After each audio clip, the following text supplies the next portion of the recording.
We have reaction tonight from both parties, from members of Congress from both parties. But let's start on the Democratic side. Congresswoman Judy Chu joins us live right now from Capitol Hill. She was in there wearing her pink, which was part of the protest tonight. She, of course, represents Pasadena and Altadena in the Congress. Congresswoman Chu, your big reaction to what you saw? I was deeply offended by the speech, and I was horrified by the lies that Donald Trump told. He said that he would balance the budget, balance the federal budget. In reality, with Elon Musk staring down from the gallery, he is going to give a big tax break to billionaires, and that is going to cost this federal budget $2 trillion. He's going to increase the deficit because he wants to give this tax break to billionaires. And then there's lie number two. In order to do that, he's cutting federal workers, and he's maintaining that federal workers being fired will make your life better. In reality, it will make your life much worse. Firing all those workers at the National Atmospheric Agency, which predicts the weather, will mean that we will not have the warnings that we have now to save lives. You're talking about NOAA, which is the National Oceanic Atmospheric Administration. Yeah.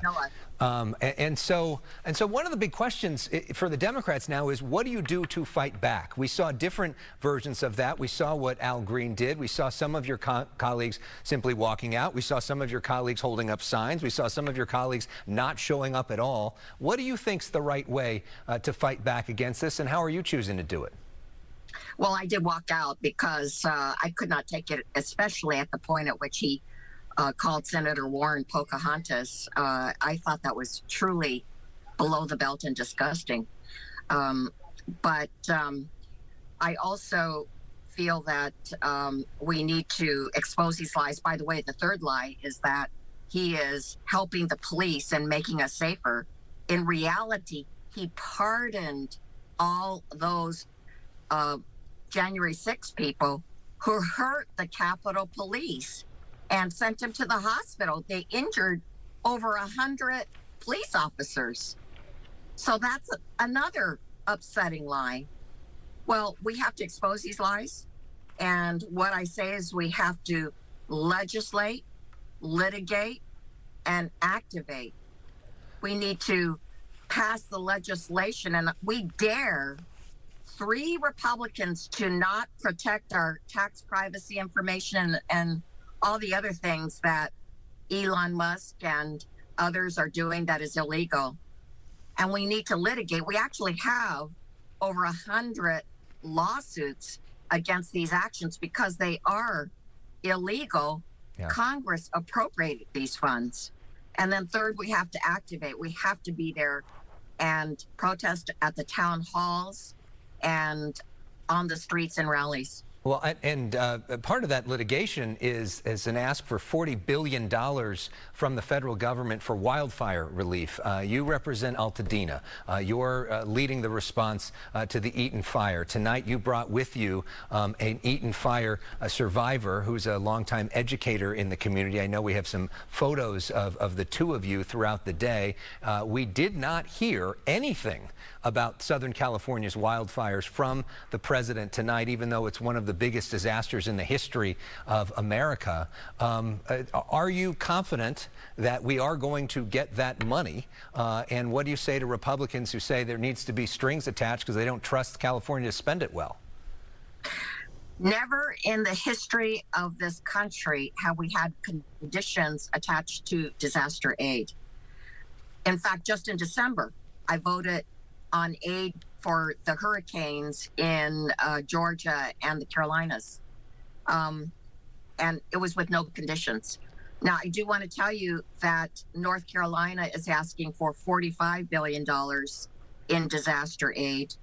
And I think that if we give disaster aid to North Carolina with no conditions, we certainly must ensure that California's aid is given with no conditions, because wildfires have no political affiliation.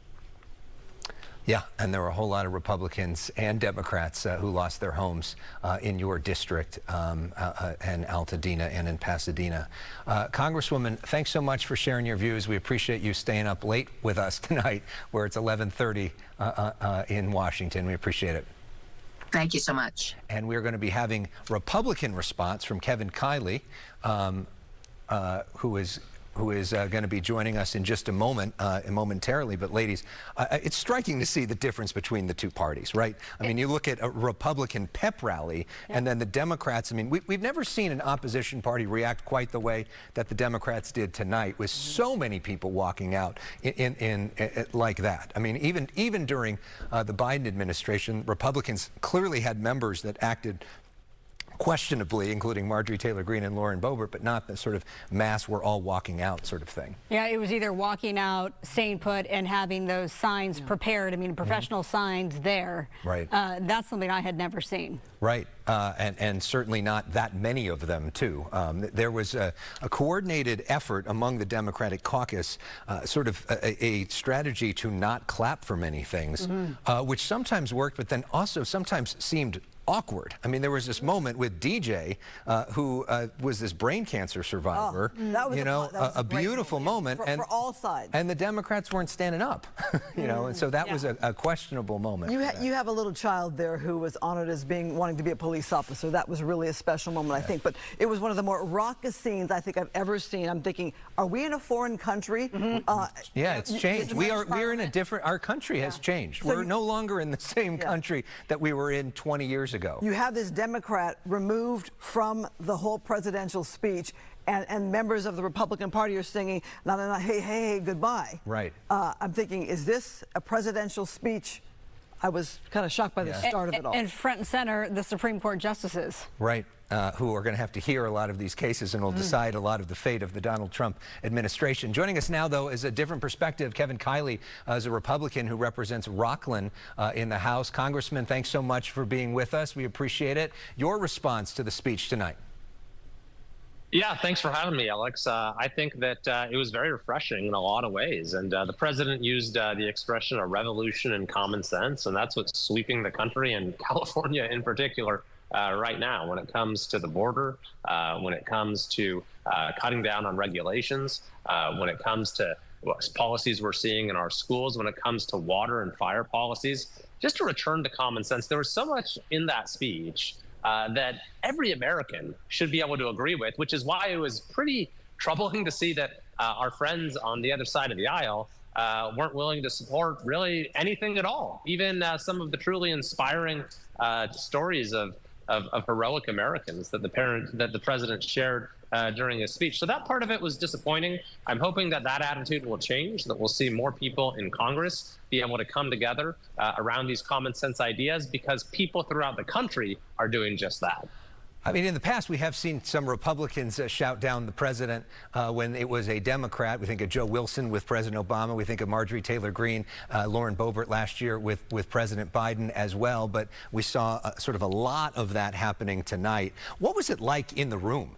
Describe what that felt like, seeing the two parties go back and forth, and your reaction to the Democratic strategy of pushing back.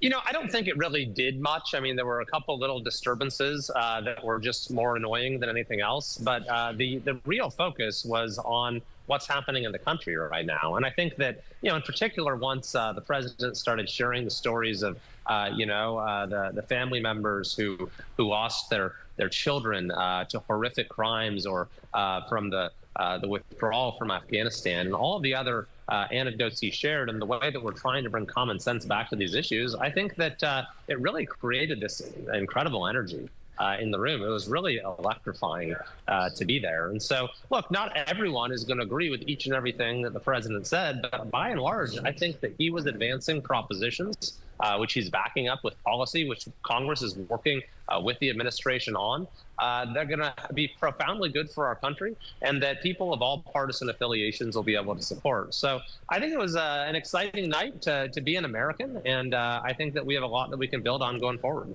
One of the things he talked about was DOGE, which is this effort to try to trim government waste. And one aspect that you've pointed to of government waste is California's high-speed rail system, which of course is billions of dollars over budget and still not really built. I saw you recently here at Union Station when Sean Duffy, the Secretary of Transportation, had a press conference about this, and you were pushing for a federal investigation. I know just today you sent a formal letter to Kash Patel, the FBI director, asking for a formal federal investigation into California's high-speed rail. Where are we at when it comes to that, and where are we going? Well, let me be very clear on this, Alex. We're going to kill high-speed rail. This project is over with. It's not going to happen.